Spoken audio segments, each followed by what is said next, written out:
প্রায় 10 বছর পর জেল থেকে বের হয়ে আজ বাড়িতে পা রাখলাম। সেই 16 বছর বয়সে আপন দুলাভাইকে খুন করার অপরাধে জেলে গিয়েছিলাম। বাড়ির সামনে আসতেই একদম অবাক হয়ে গেছি। পুরো বাড়িতে সাজানো আছে বিভিন্ন রকমের বাতি আর ফুল দিয়ে। গেটে সাজানো দেখে বুঝলাম বড় কোনো অনুষ্ঠান আছে, কিন্তু কিসের অনুষ্ঠান? আপু তো 2 দিন আগে আমার সাথে দেখা করেছিল, তাহলে সেটা সে কেন বলেনি আমাকে এই কথা? ভিতরে যাবো কি না ভাবছিলাম, গেটের সামনে দাঁড়িয়েই তখন পিছন থেকে কেউ একজন আমাকে ধাক্কা দিল। কি মশাই, কি চাই এখানে? 14 থেকে 16 বছরের একটা যুবক ছেলে বলল কথাটা। আজ এখানে কিসের অনুষ্ঠান? আমার ছোট খালামণি নিহার বিয়ে। ছেলেটার মুখে এমন নিউজ শুনে আমি তো অবাক হয়ে গেলাম। তা আপনি কে, আর এখানে কি চান? আমাকে তুমি চিনবে না, তোমার খালামণিকে গিয়ে বলো তার কলিজা ছাড়া পেয়েছে। মানে কি? যা বলছি তাই করো। আম্মু, আম্মু, নানা ভাই। পুলিশ চিৎকার করতে করতে বাড়ির ভিতর গেল। মিনিট খানিক পর পরিবারের সবাই এখানে হাজির, শুধু ছেলেটার খালামণি ছাড়া। বাড়ির কর্তা মানে আমার বাবা রায়হান সাহেব আমাকে দেখতেই রেগে বলে উঠলেন, এখানে কি চাই? তোমাদের দেখতে এসেছি বাবা। আপনি কে? আপনাকে তো আমি চিনলাম না। আমি পরিবারের সন্তান। এই পরিবারের সন্তান আজ থেকে 10 বছর আগে মারা গেছে। আমার মুখে এত বড় কথা শুনে আমার চোখের বাদ যেন আর মানছে না। তোমাদের সবার মনে আমার জন্য এখন অনেক রাগ জমে আছে। রাগ তো তার উপর করা যায় যে বেঁচে আছে, মরা মানুষের উপর আবার কিসের রাগ? কথাটা বললেন আমার বড় বোন নীলা। আপনি এখন এখান থেকে যেতে পারেন, বরযাত্রী আসার সময় হয়ে গেছে। ওরা এখানে আপনার মতো খুনিকে দেখলে বিয়ে ভেঙে দিবে। জি অবশ্যই চলে যাব। তার আগে আমি আমার কলেজের টুকরোর সাথে একবার দেখা করতে চাই। কার সাথে? নিহার সাথে দেখা করতে চাই। সে এখন দেখা করতে পারবে না। আপনি এখান থেকে ভালোই ভালো যাবেন, নাকি আমি লোক ডাকবো? ডাকতে হবে না, আমি নিজে চলে যাচ্ছি বলে চোখের জল মুছতে মুছতে বাড়ি থেকে বের হতে লাগলাম। বাড়ির গেট পেরিয়ে যেতেই নিহা আসলো সেখানে। আম্মু, কি আসছিল? যাই না কে আসছিল। লুকিয়ে চোখের জলটা মুছে বললেন, কে আসছিল আপু? শুনলি না আম্মু কি বললো? আমরা কেউ জানি না কি আসছিল। নিহা সবাইকে জিজ্ঞাসা করলো, কেউ উত্তর দিল না। তখন শেষমেশ নীলাপুর ছেলে অনেকে জিজ্ঞেস করলো, কথা শুনে বুঝতে পারলাম সে যেই হোক না কেন এই বাড়ির কোনো সদস্য। তোকে কি কিছু বলেছিল? প্রথমে আমি যখন তাকে গেটের সামনে দেখি তখন বলেছিল তোমাকে গিয়ে বলতে তোমার কলিজা আজ জেল থেকে ছাড়া পেয়েছে। নিহা চোখ টলমল জল ছাড়া মুখে হালকা হাসি নিয়ে ছোট করে বলল, ভাই, আম্মু, নানা ভাই, নানু সবাই মিলে তাকে তাড়িয়ে দিল কেন? সে কোন দিকে গেছে? এই তো একটু আগে ডান দিকে গেল। অনিকের কথা শেষ হতেই নিহা এক দৌড়ে গেটের কাছে চলে যায়। তখন পিছন থেকে আব্বু ডাক দিয়ে বললেন, এখানে কি করছো? বরযাত্রী আসার সময় হয়ে গেছে। ভাইকে তোমরা তাড়িয়ে দিলে কেন? চোখে টলমল পানি নিয়ে অভিমানী সুরে বলল কথাটা। কে ভাই? কার ভাই? তুমি জানো না তোমার ভাই আজ থেকে 10 বছর আগেই মারা গেছে। মারা গেছে তোমাদের জন্য হতে পারে, কিন্তু আমার জন্য আমার ভাই এখনো বেঁচে আছে। নিহার মুখে এমন কথা শুনে আব্বু তার কাছে এসে কষে একটা থাপ্পড় বসিয়ে দিল। বেশ তর্ক শিখে গেছিস, চুপচাপ রুমে গিয়ে এখনই রেডি হ, একটু পরে বরযাত্রী আসবে। আমি কবুল বলার সময় আমার ভাই আমার সামনে না থাকলে কবুলের 10 সেকেন্ডের পর আমি বিষ খাবো। এখন আমি জানি না তোমরা কিভাবে আমার ভাইকে আমার সামনে নিয়ে আসবে। বলে গাল ফুলে চলে যায় নিহা সেখান থেকে। সোজা নিজের রুমে গিয়ে দরজা লাগিয়ে দিল। এদিকে আমি হাঁটছিলাম নতুন কোনো ঠিকানার উদ্দেশ্যে। ফুটপাথ দিয়ে হাঁটতে হাঁটতে শহরের মধ্যবিন্দুতে একটা বেঞ্চে এসে বসলাম। তখন কয়েকটা গাড়ি এসে আমার সামনে থামলো। দেখে মনে হচ্ছে এটা কোনো বিয়ের বাড়িতে যাবে মনে হয়, কিন্তু এখানে সে কেন থামলো? তখন দেখি একটা গাড়ি টায়ার পাঞ্চার হয়েছে। যে গাড়িটা নষ্ট হয়েছে সেটাকে দেখে সব গাড়ি চলে গেল। ড্রাইভার টায়ার চেঞ্জ করছিল, খুব গরম হয়েছিল, তাই গাড়িতে থাকা সবাই বের হয়ে গেছে। প্রায় 10 থেকে 12 জন, তাদের মধ্যে মেয়েদের সংখ্যা বেশি। আমি একসাথে এতগুলো মেয়েদের দেখে সেখান থেকে উঠে গেলাম। ফুটপাতে আরও মানুষজন হাঁটছিল, সবার ভিড়ে কাটিয়ে যাওয়ার সময় অনিশ্চয় শর্তে একটা মেয়ের বুকের সাথে আমার হাতটা লেগে গেল। সরি। বেয়াদবের বাচ্চা, গালি দিলেন কেন? লুচ্ছামি করছিস, তার উপরে গলাবাজি। দাঁড়া, দেখাচ্ছি মজা। বলে চিৎকার চেঁচামেচি করে মেয়েটা সেখান থেকে অনেকগুলো মানুষের ভিড়ও জড়ো হলো। এদের মতো লুচ্চাদের জন্য আজ মেয়েরা স্বাধীনভাবে চলাফেরা করতে পারে না। আমি দেখি নাই, সরি বললাম তো। প্রথমে ইচ্ছা করে আমার সাথে লুচ্ছামি করছে, আবার এখন আপনাদের দেখে সরি বলছে। আপনারাই বলুন, এর কি করা যায়? তখন ভিড় থেকে একটা লোক এসে বলল, মারো শালা বদমাইশ বেটাকে। লোকটার কথা শুনতেই আমার কথা কেউ কানে না নিয়ে ঝাঁপিয়ে পড়লো সবাই আমার উপর। কারো ঘষি আর কারো রাতে খেয়ে পড়ে গেলাম মাটিতে। সবাই মিলে আমাকে গণধোলাই দিল প্রায় 10 মিনিট। আমাকে আধমরা বানিয়ে সবাই চলে গেল। রক্তাক্ত অবস্থায় পড়ে রইলাম আমি মাঝ রাস্তায়। এদিকে মেয়েটার গাড়ি ঠিক হতেই সে চলে যায়। যতক্ষণ জ্ঞান ছিল দেখলাম একটা বিশাল ট্রাক খুব দ্রুত গতিতে আমার দিকে এগিয়ে আসছে। শরীরে একটু শক্তি নেই সেখান থেকে সরে যাওয়ার জন্য। মনে হচ্ছিল আমার সমস্ত শরীর রক্ত করে ধরে রেখেছে মৃত্যুর ফেরেশতারা। কিছু সময়ের জন্য মনে করতে লাগলাম আমার অতীতটা, কলেজের সাথে কাটানো দিনগুলোর কথা। বড্ড বেশি মনে পড়ছিল। ফ্ল্যাশব্যাক। চলুন তাহলে আপনাদেরকেও শুনিয়ে নিয়ে আসি কী ঘটেছিল আমার জীবনে।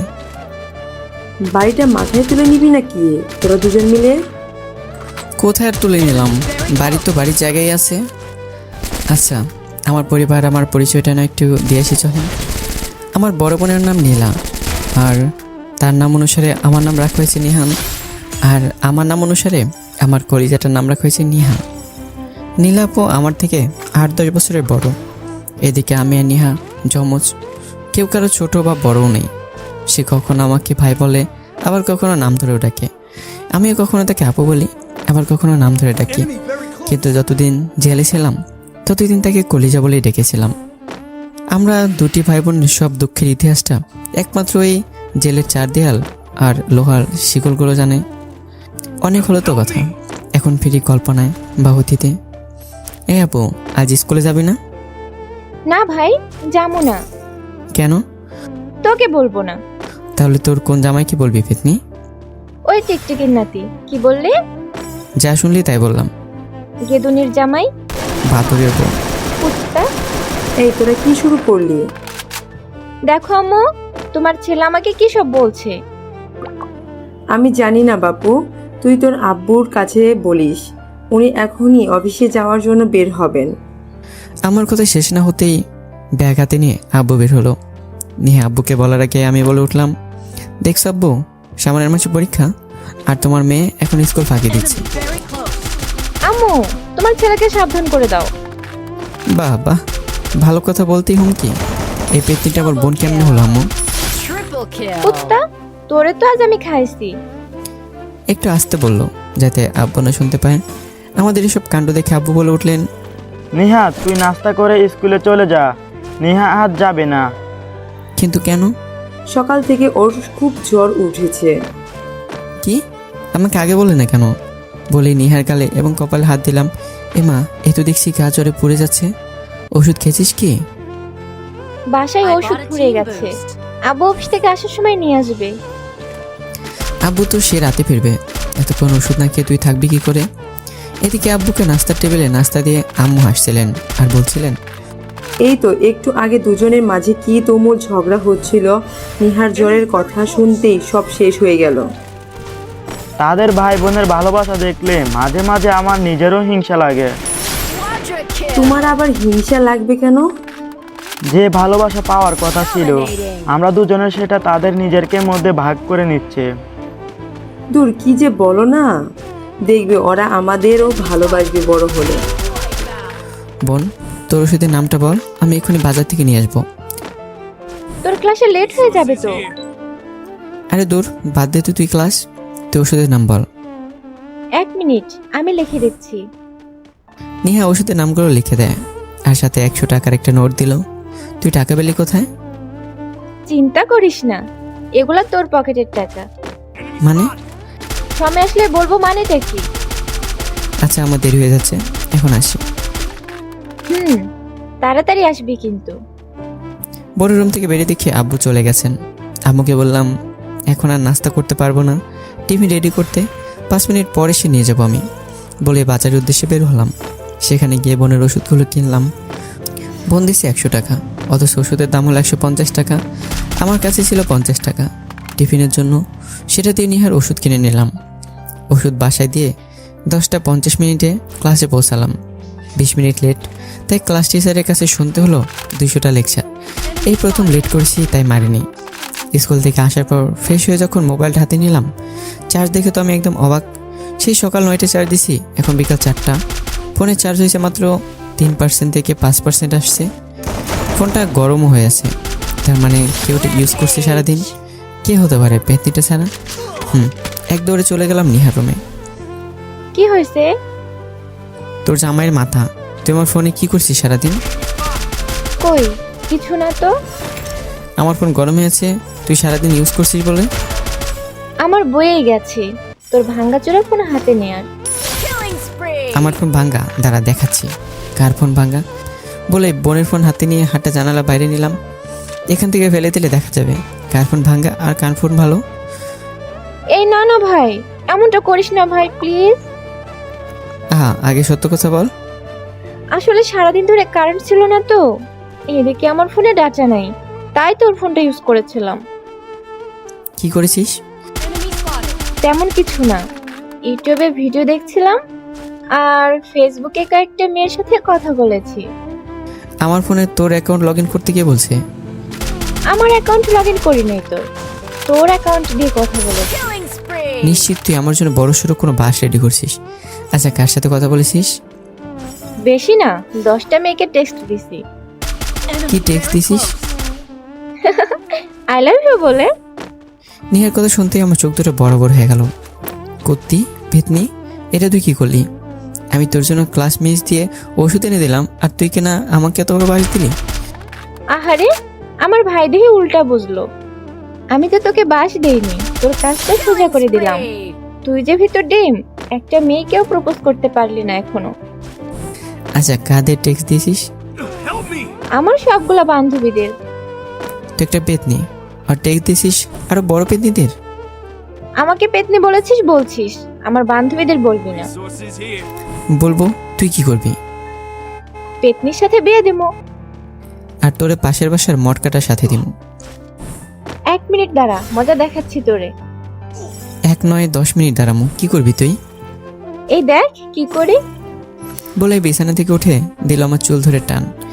নিহাল লাগছে, স্যার বলছি, ভালো হবে না কিন্তু বলে দিলাম।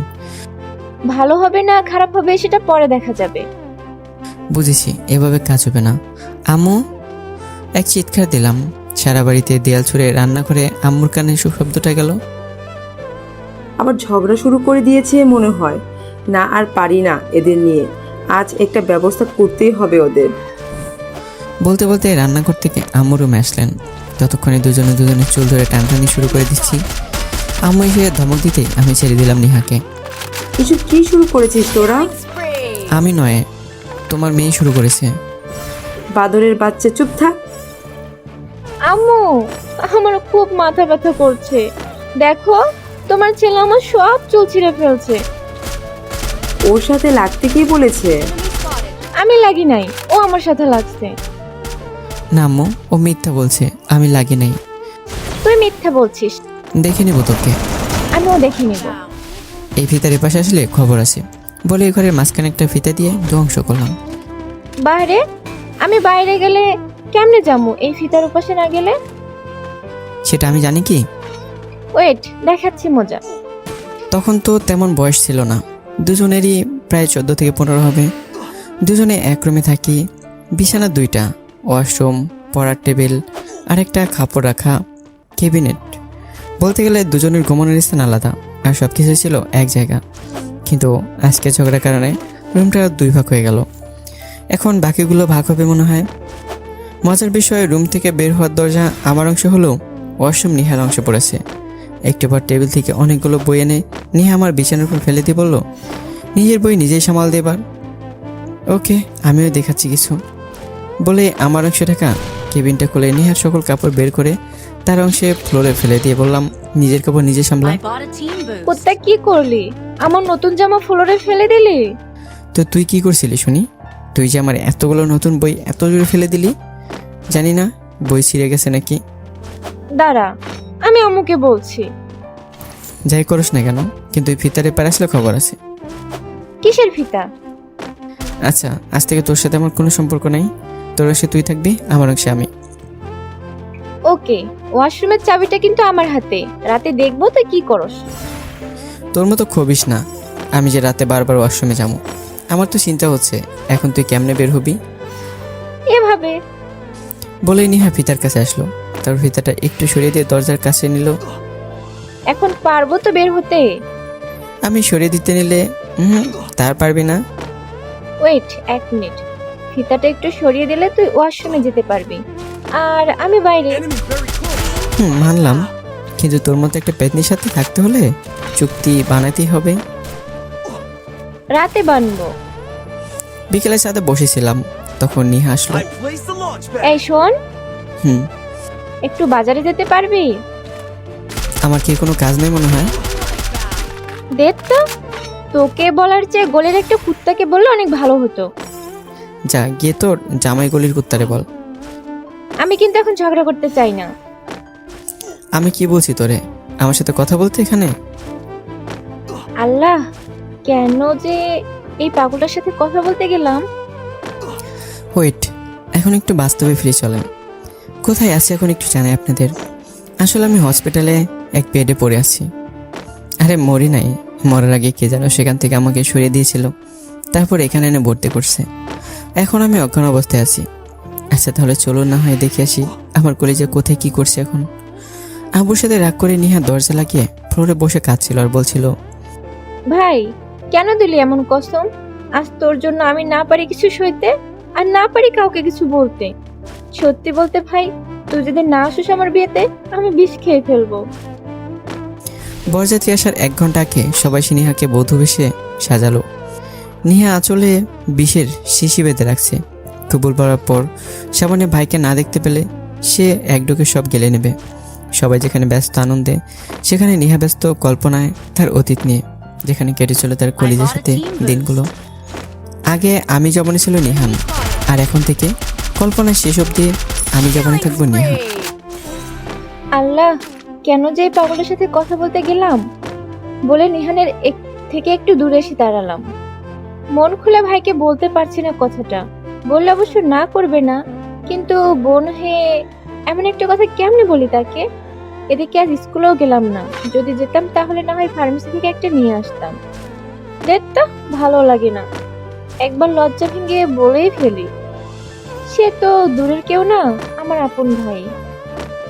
এসব ভাবতে ভাবতে নিহান বলে ডাক দিয়ে ওইদিকে তাকিয়ে দেখি সে দেয়ালের পিছনে লুকিয়ে আছে। তার লুকানো দেখে আমি নিচের দিকে তাকালাম। সেখানে তাকাতেই তো অবাক, পাশের বাসার মোটু ছেলেটা আমার দিকে তাকিয়ে আছে। আমি তাকাতেই বলে উঠলো, এসব কাগজ দিয়ে ঢিল মেরে কি বোঝাতে চাও? যা বলার ডাইরেক্ট বলতে পারো। কি? আমি কই মারলাম ঢিল আপনাকে? ভাব নিয়েন না, আপনার মতো অনেক মেয়ে আমাদের লাইনে পড়েছে। সো যা বলার সোজাসুজি বলবেন। বলে আমাকে কোনো কথা বলার সুযোগ না দিয়ে ছেলেটা সেখান থেকে চলে গেল। এমনিতেই শরীর খারাপ, তারপরে এই ব্যাটার কথাগুলো মাথা খারাপ হয়ে গেল। আমি জানি এই কাজটা কে করছে, তাই কিছু না বলে সোজা নিহানের কাছে গেলাম। সে দাঁড়াতে ঠাস করে একটা চর বসিয়ে দিলাম তার